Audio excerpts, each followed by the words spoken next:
On this episode, we go Too Fast, Too Furious, with discussing Too Fast, Too Furious, and it happens right now.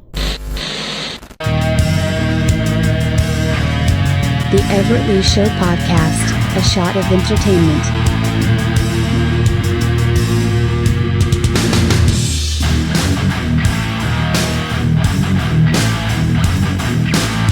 Too Fast, Too Furious is the second film in the Fast and Furious franchise.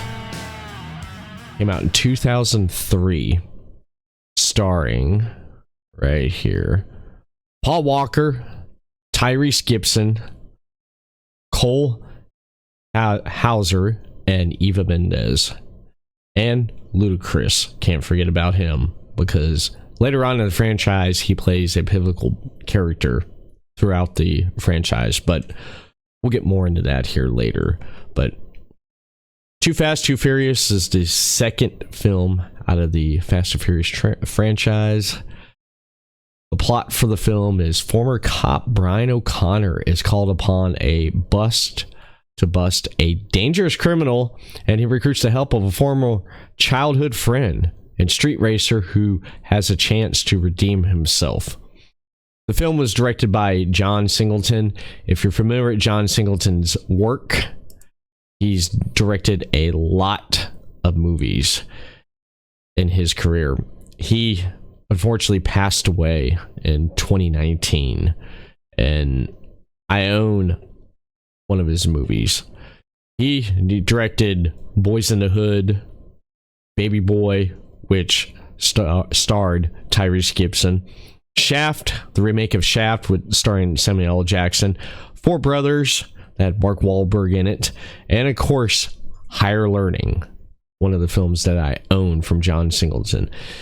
Great films that he produced there. The two I'd recommend you check out: Boys in the Hood, that gave Ice Cube his acting debut. I could be wrong about that. Starred Cuba Gooding Jr. Great film. Higher Learning, another great film there. Had Ice Cube in it. And, of course, it had the villain in Too Fast, Too Furious, which is... I just had it right here. There he is. Cole Hauser. He's in that, too. So, and if you're familiar with Baby Boy with Tyrese Gibson, of course, he's in this one. So why not get the people that you've worked with before, have them come back in this film here? And the film was written by Gary Scott Thompson, Michael Brandon, and Derek Haas wrote the movie. And the screenplay was written by them there, and it's the sequel again to the Fast and Furious from 2001, and the second installment in the Fast and Furious franchise, coming from Wikipedia right here. I'll be jumping back and forth between Wikipedia and IMDb. But of course, in the film, ex-LAPD officer Brian O'Connor and his friend Roman Pierce, played by Tyrese Gibson, go undercover for the United States Customs Service and the FBI to apprehend the drug lord named Carter Verone, which played by Cole Hauser. The second film was planned immediately right after the release of the 2001 The Fast and the Furious. So they already had a sequel ready to go after the first film, because they pretty much knew that they were going to do a sequel. And it was confirmed with the return of Walker and the producer Neil H. Morez from the first one. Vin Diesel and Rob Cohen, and the co-star and director of the first film, weren't unable to return. Gibson and Singleton joined the cast in their absence in 2002 to canonize the account of Diesel's departure.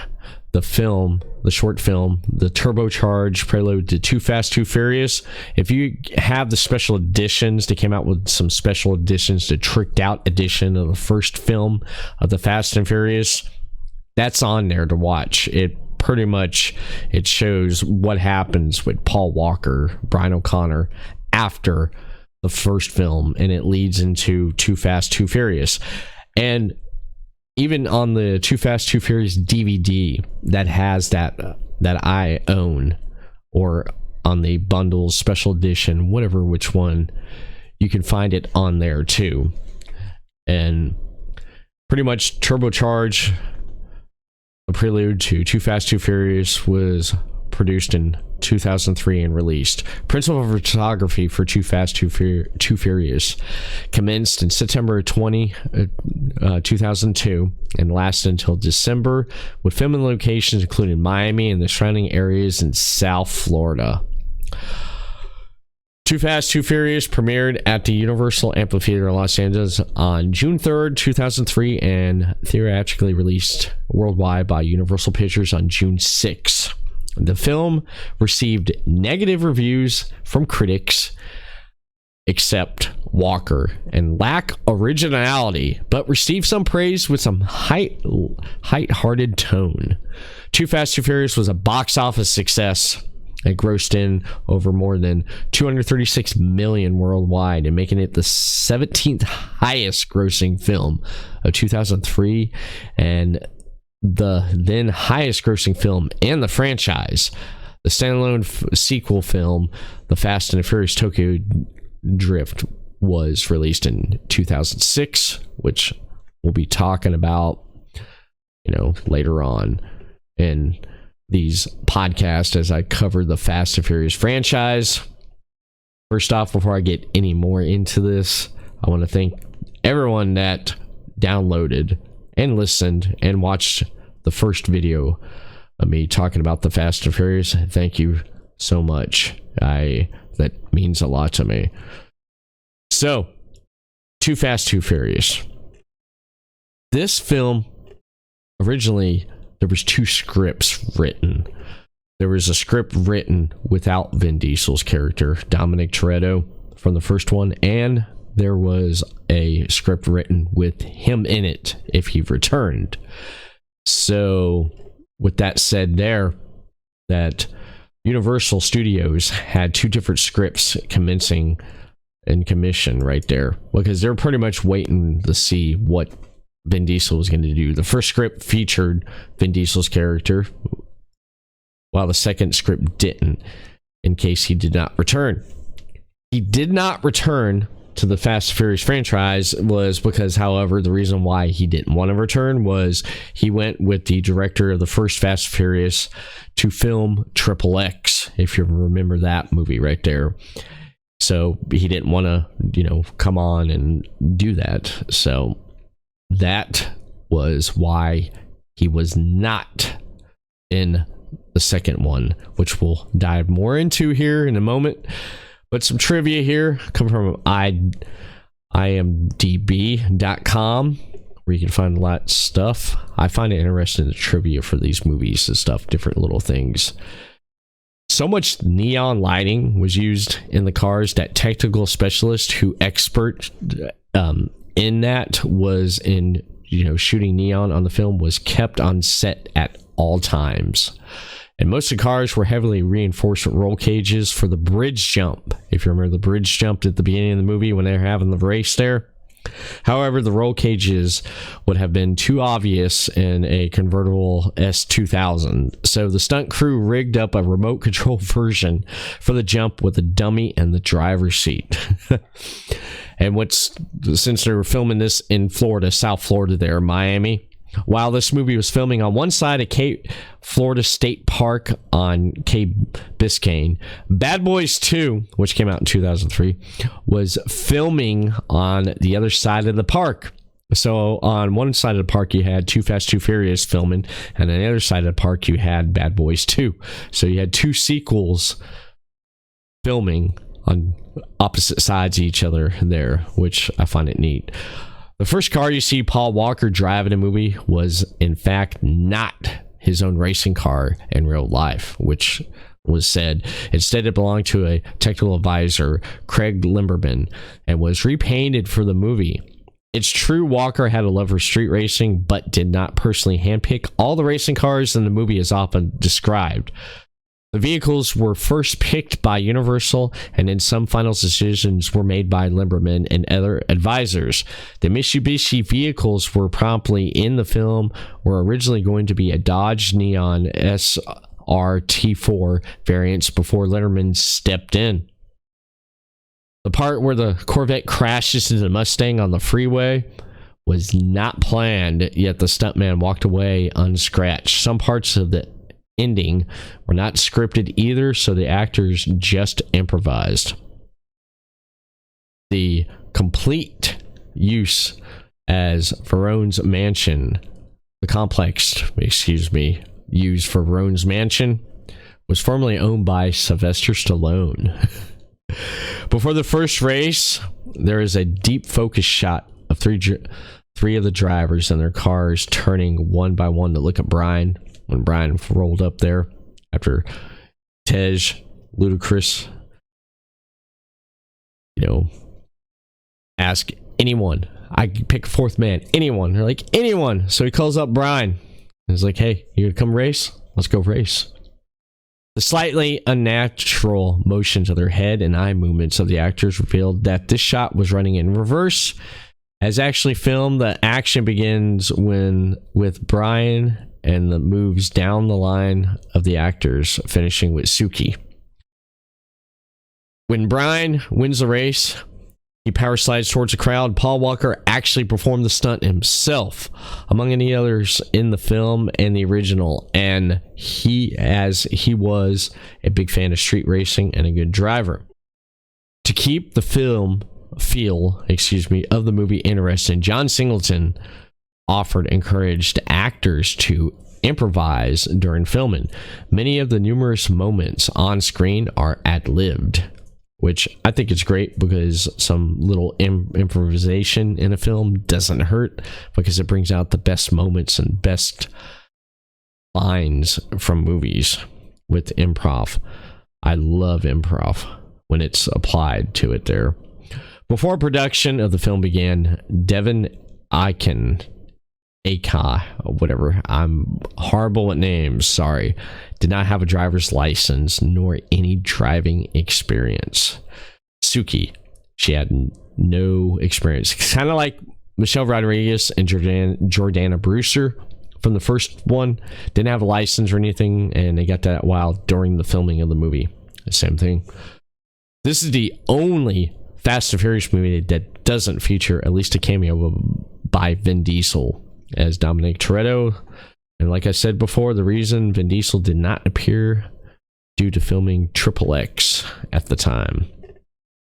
The one thing in the movie, the electronic devices the police used to stop the cars throughout the film to disable the car is non-existent in reality. It was just made up by the creators of the film to add more excitement.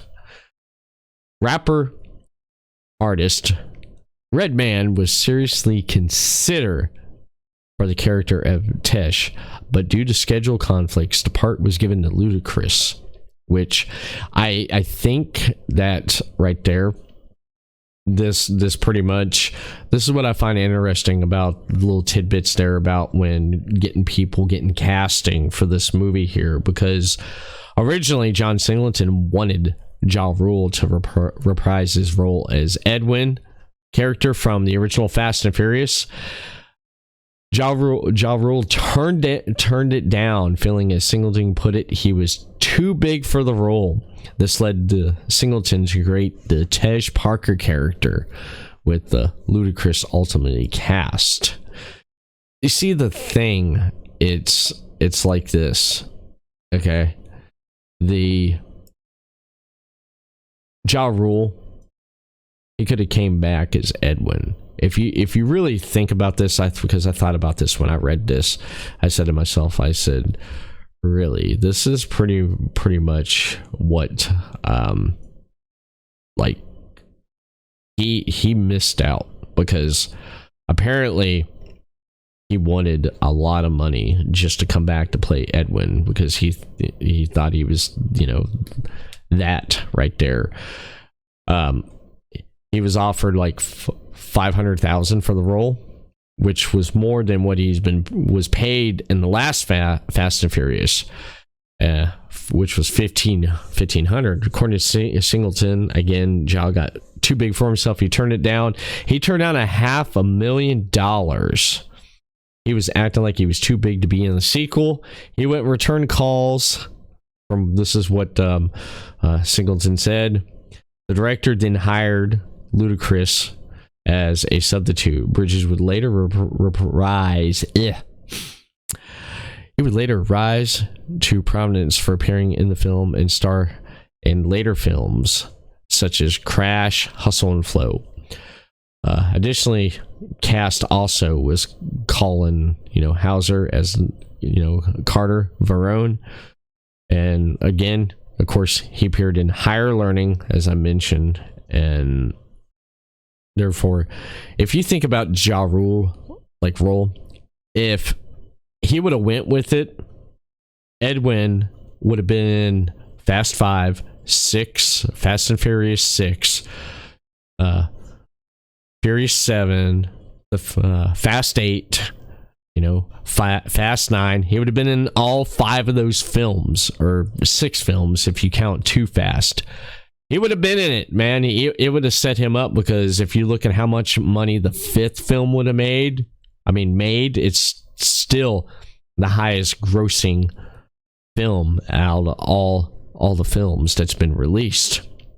Man, it would have been something. But here's the thing. I think this is just me.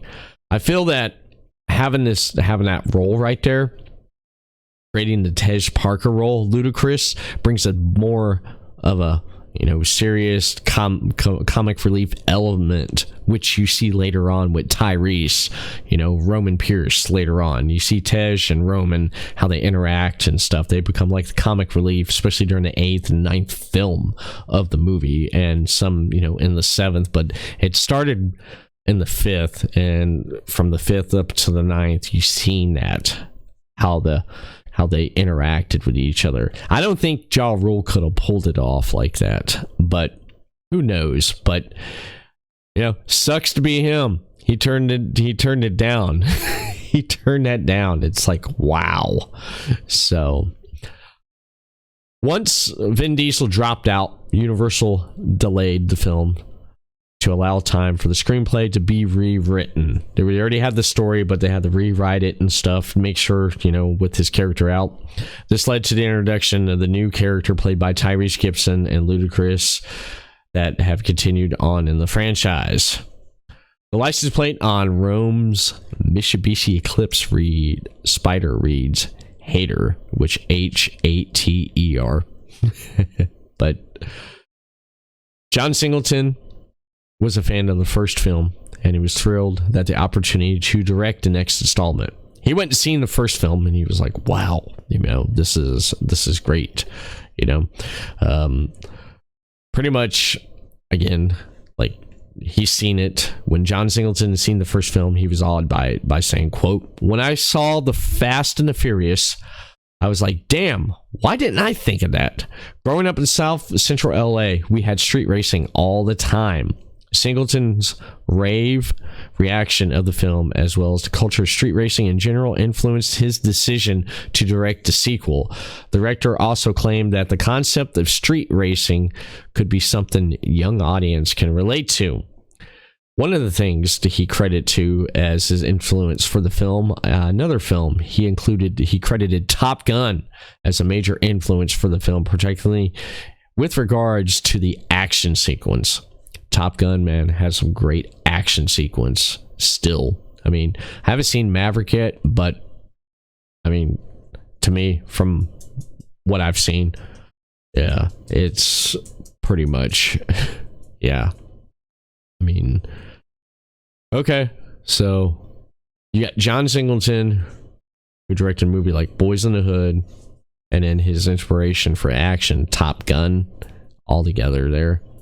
This is what makes the second one so different. And one of the things that he said was one reason why in 2015, the reason why Vin Diesel didn't come back to played Dominic Toretto, was when he was talking to Variety magazine in 2015.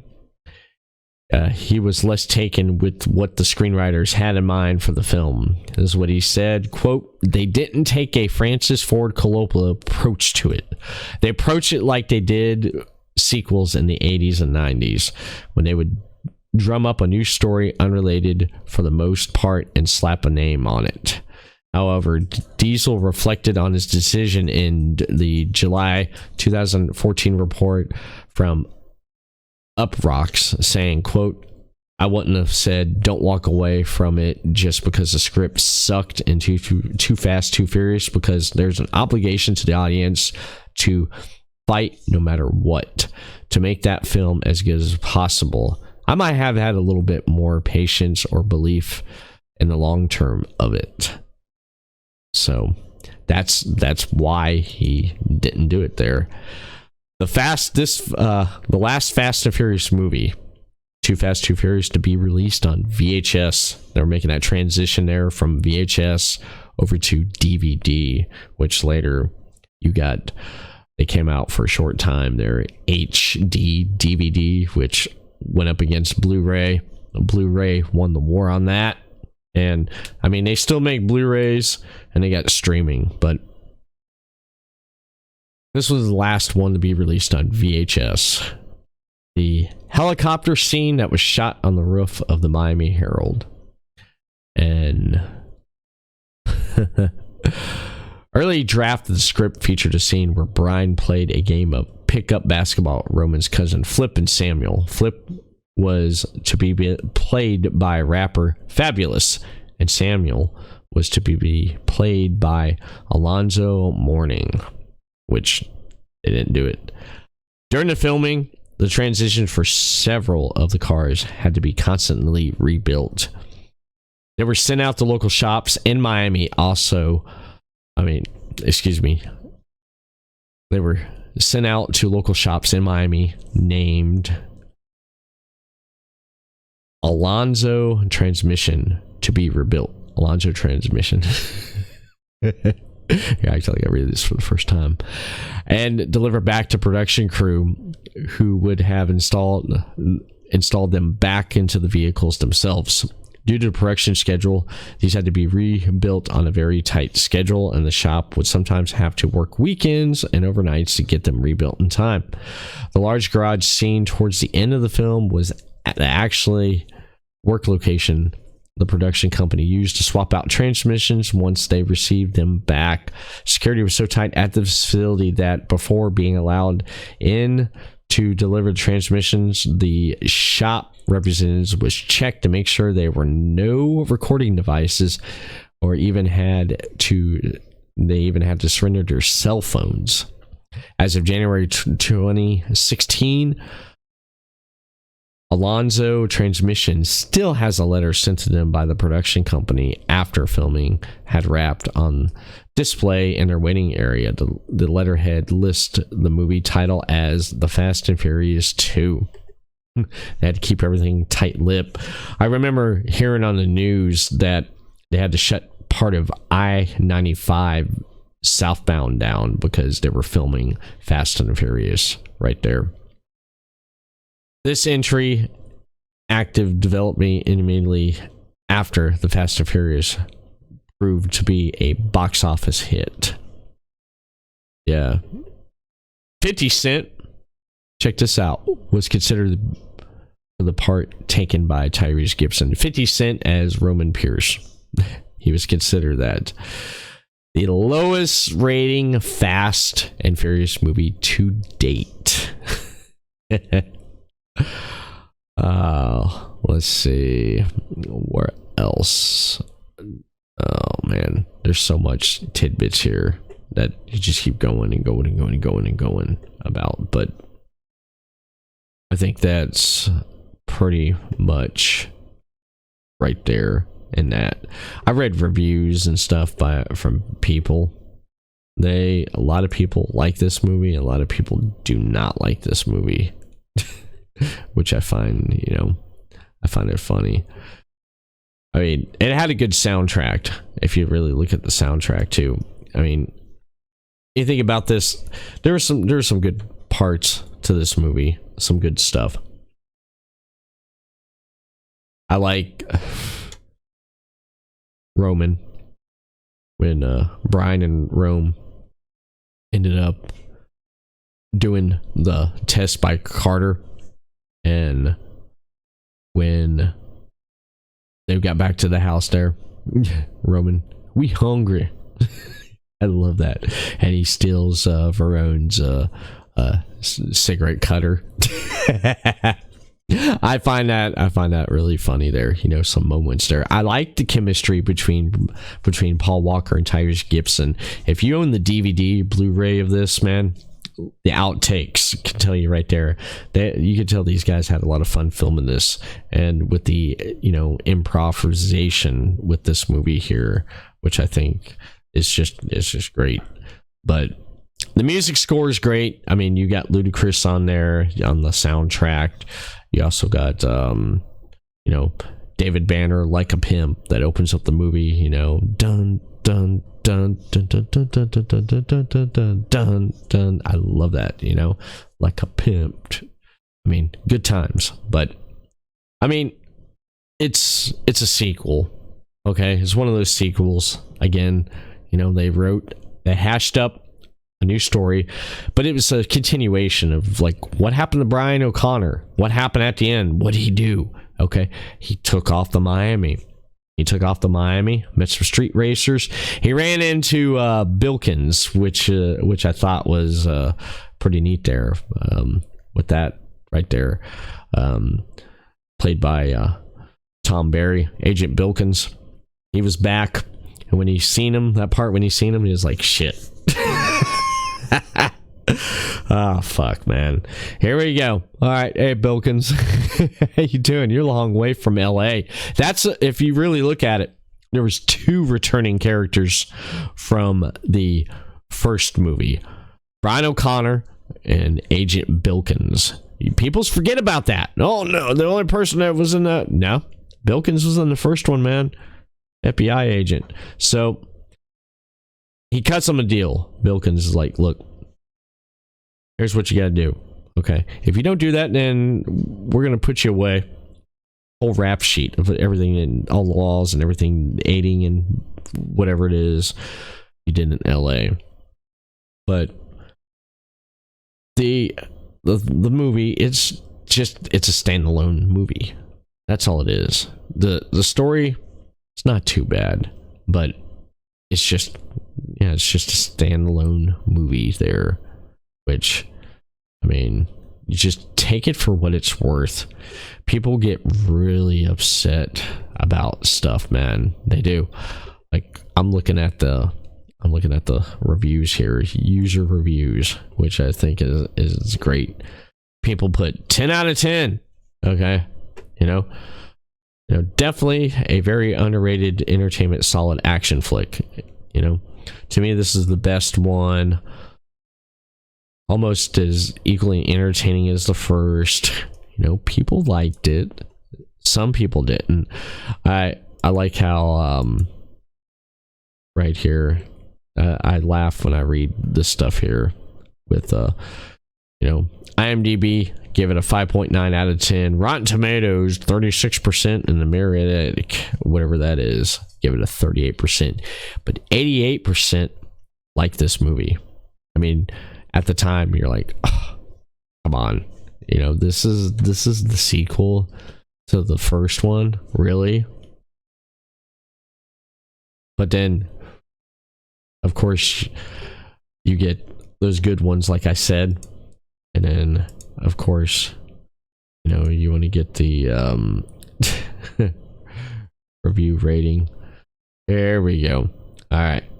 So you got 10, 10, 10, 10, 10. They give it a 10 out of 10 on the reviews here. Okay. Let's see. Of course, 4 out of 10. Paint by numbers in every respect. Strangely enough, the the virulence and the dull car chase flick, The Fast and the Furious was popular enough to warrant a sequel. Yet this time around, Action Man Vin Diesel doesn't return to the fray. I can't say that I really miss him, and his boneheaded knuckleness did get rather tiresome. Okay. 1.5 out of 4. Sequel to Fast Furious. Yeah, okay. Missed Vin Diesel. That's why. Miami Fast. Very ridiculous sequel. Very poor director, and action. Was a horrible screenplay for a car chase. Prefer the Blues Brothers. Okay. Without Diesel and power. They took Paul Walker from the first movie and sent him in this sequel. It's more or less a rehash of the first. No, not really. I mean, kinda. Kinda. But still. Oh, yeah. More fun than the first film, but just as dumb and hollow.